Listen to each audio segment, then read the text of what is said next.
Eu diria que no centro, no cerne de tudo isso, tem um ser humano. Acho que tecnologia já existe em abundância, na verdade. O maior aprendizado é o aprendizado que o ser humano em traçar uma mudança tão grande que todo o sistema energético sobre o qual a nossa sociedade está mudando.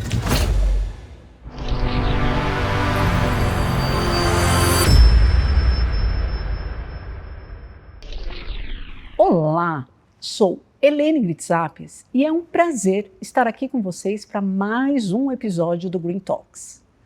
Vamos juntos discutir o papel fundamental da tecnologia na promoção de um futuro mais sustentável. O Green Talks é uma colaboração entre a Green4T, que é uma empresa de soluções de tecnologia e gestão de infraestrutura de dados, com presença em toda a América Latina, e o portal de sustentabilidade Neomundo.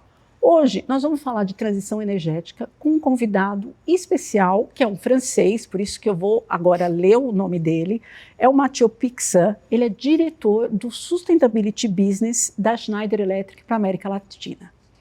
Como eu falei, ele é formado em engenharia aeroespacial, ele é francês, que está no Brasil desde 2012, vocês vão ver que o português dele é muito bom, tem 12 anos de experiência no mercado de energia e você tem especialização em tecnologias e geopolítica de energia.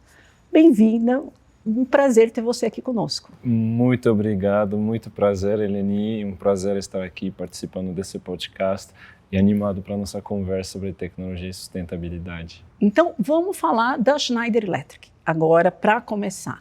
Como a Schneider Electric vê o papel da tecnologia na promoção desse futuro mais sustentável, que é o tema principal do nosso podcast?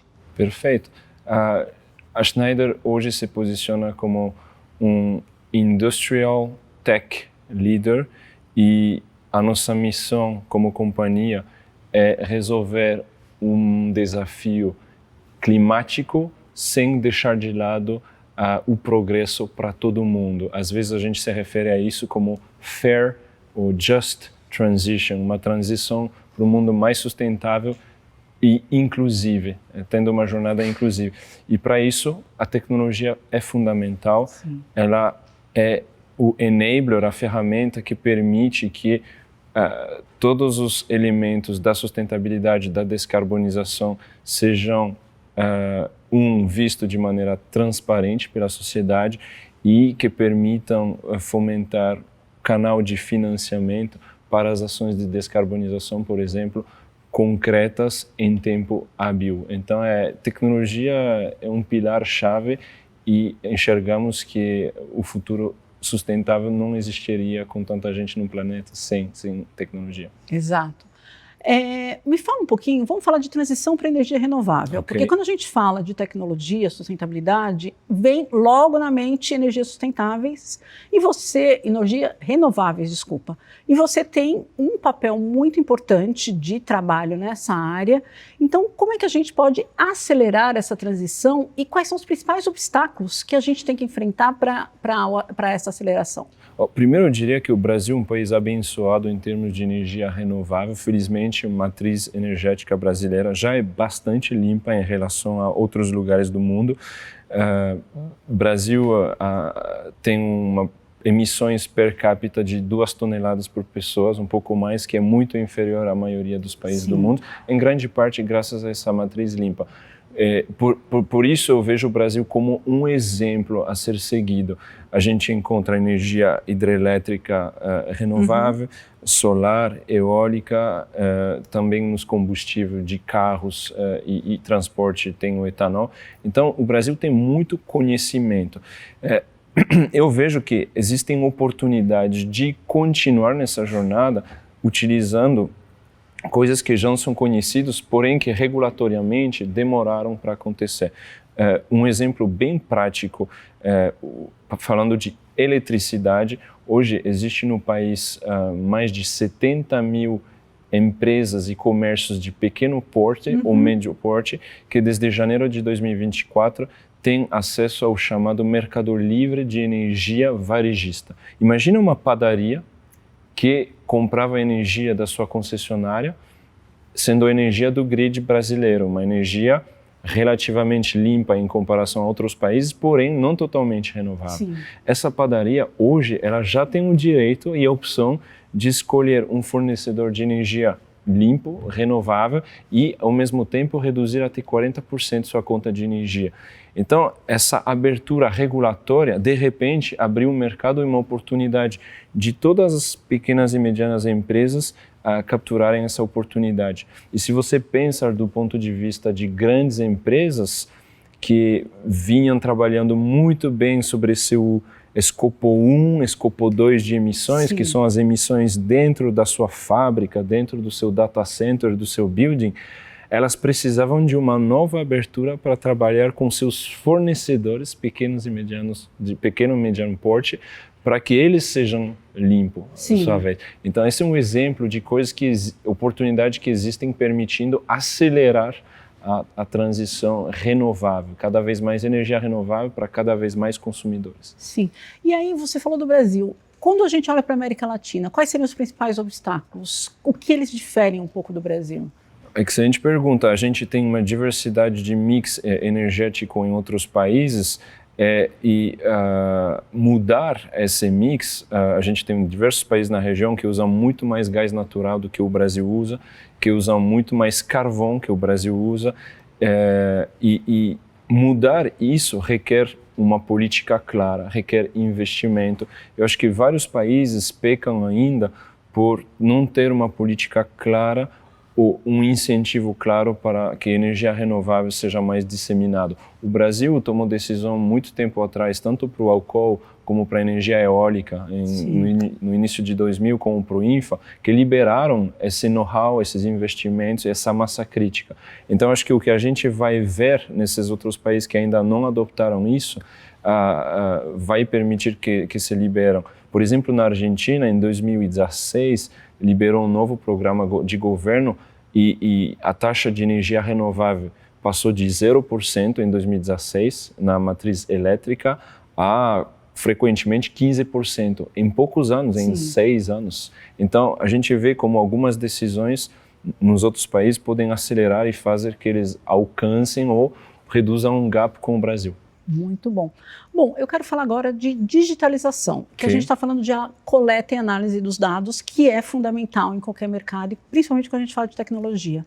Fala um pouco como você vê o uso da digitalização nesse processo de transição energética. Sim.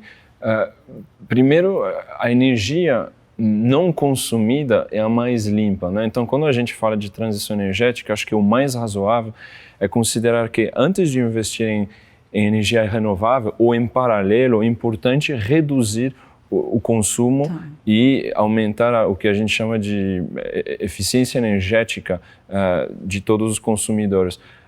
Tanto nos edifícios que a gente ocupa, residências comerciais, hospitais, como nos data centers, os centros de dados que crescem muito com a digitalização, como nas indústrias, a gente enxerga uma preocupação universal por digitalizar as operações para melhor conhecer aonde está o consumo energético e para poder tomar melhores decisões e investir em eficiência energética. Um exemplo disso é a rede de hospital Redditor, por exemplo, que utiliza sistema de informação de sustentabilidade EcoStructure Resource Advisor da Schneider Electric, que com essa informação entende onde que eu não estou eficiente em comparação entre um hospital e outro, e onde que eu posso investir mais para aumentar a eficiência energética dos meus ativos.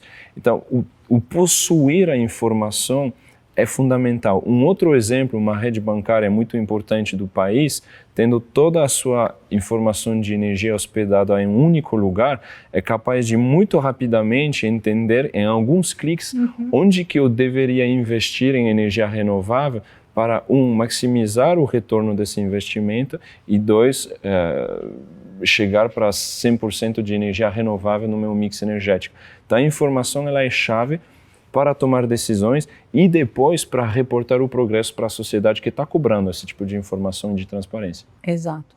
A gente falou de energia renovável, agora eu queria focar um pouco de eficiência energética. Ok.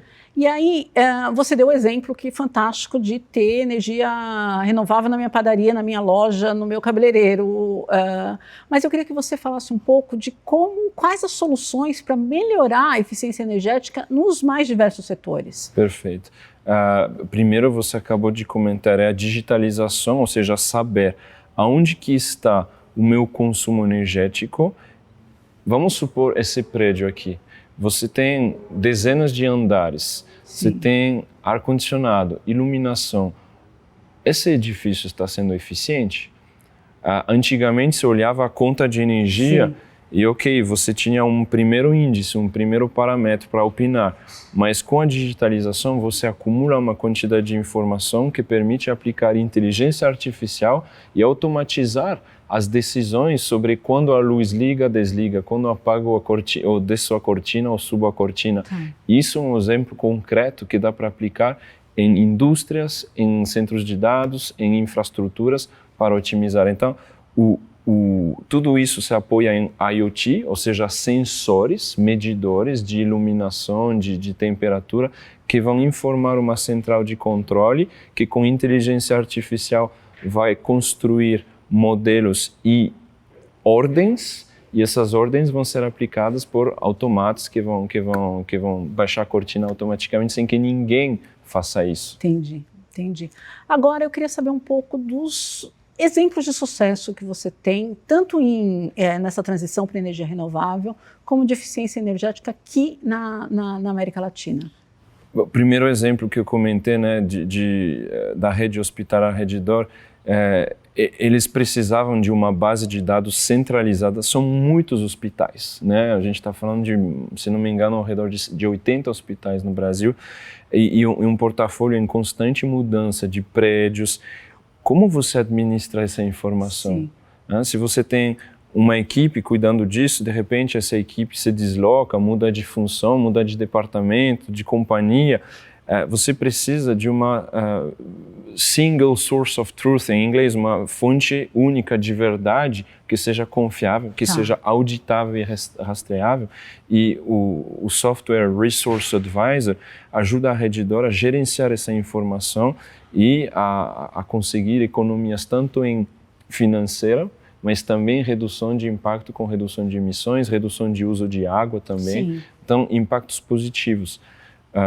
E se a gente olha a parte de energia renovável, é muito interessante esse fenômeno de grandes empresas que já compram energia limpa, mas que desejam que seus fornecedores, sua cadeia de fornecedores, seja o que é chamado de escopo 3, passem também a comprar energia renovável e ser descarbonizados. E imagine, é comum uma empresa ter 20 mil fornecedores. Como que você vai entender onde que eu começo? Quem eu preciso engajar? E onde vai mover a balança do meu escopo 3. Exatamente. Então, para isso, você precisa coletar dados, analisar dados e, a partir dessa informação, extrair uma estratégia de ter o maior impacto o mais pronto possível. E, para isso, a Schneider Electric desenvolveu uma suite de software que chama Zygo e que permite que os pequenos fornecedores de uma grande empresa possam medir sua pegada de carbono de uma maneira muito simples, que seja condizente com a capacidade de uma pequena empresa de investir pouco tempo nesse assunto, né? E assim a gente facilita a coleta de informação de emissões e a gente permite às grandes empresas orientar seus fornecedores. Olha, vocês podem se descarbonizar comprando energia renovável no mercado varejista agora. Sim. E aí, para terminar, a gente fala de sucesso aqui, falamos dos cases, mas quais são as lições aprendidas nesse processo de eficiência, transição, renovável, que eu acho que a gente aprende também com o que não deu certo? A gente aprende muito, né? Todo dia. Eu diria que no centro, no cerne de tudo isso, tem um ser humano. Acho que tecnologia já existe em abundância, na verdade. E a capacidade do ser humano de financiar, organizar, escalar tudo isso, que é um limitante. Ou a gente pode ver do outro lado, também é o fator acelerador. E um né? potencial. E um potencial. Então, eu gosto de dizer que eu acho que o aprendizado é o aprendizado do ser humano em encarar um desafio secular e se organizar e fomentar ações, fomentar mudanças. E isso se vê nas empresas, nas instituições de governo, instituições públicas. Então, acho que o maior aprendizado é o aprendizado que o ser humano em traçar uma mudança tão grande que todo o sistema energético sobre o qual a nossa sociedade está mudando. E bastante rapidamente, afinal. E acho que isso é uma mudança bem grande. Estar aberto, acho que isso desenvolve a nossa abertura para mudança, para experimento. Exato. Para o novo. Para o novo. Muito bom. Bom, muito obrigada. Olha, vou falar para vocês que ele falou, não, vamos, se não entender meu português, pode voltar. Não, olha, 100%, não é reforço positivo, olha, está de parabéns mesmo. Obrigado. Tá bom? Muito obrigada. Obrigado a vocês, foi um prazer estar aqui. Espero uma próxima e, enfim, vamos por mais sustentabilidade. Vamos em frente. Ok. Muito obrigada. Prazer. Bom, e obrigada também por vocês, por estarem aqui conosco. A gente espera vocês para o próximo episódio, que a gente vai continuar falando de um futuro mais sustentável, o papel da tecnologia para esse futuro. E não deixa de curtir a gente nas redes sociais da Green4T e da Neomundo. Até lá!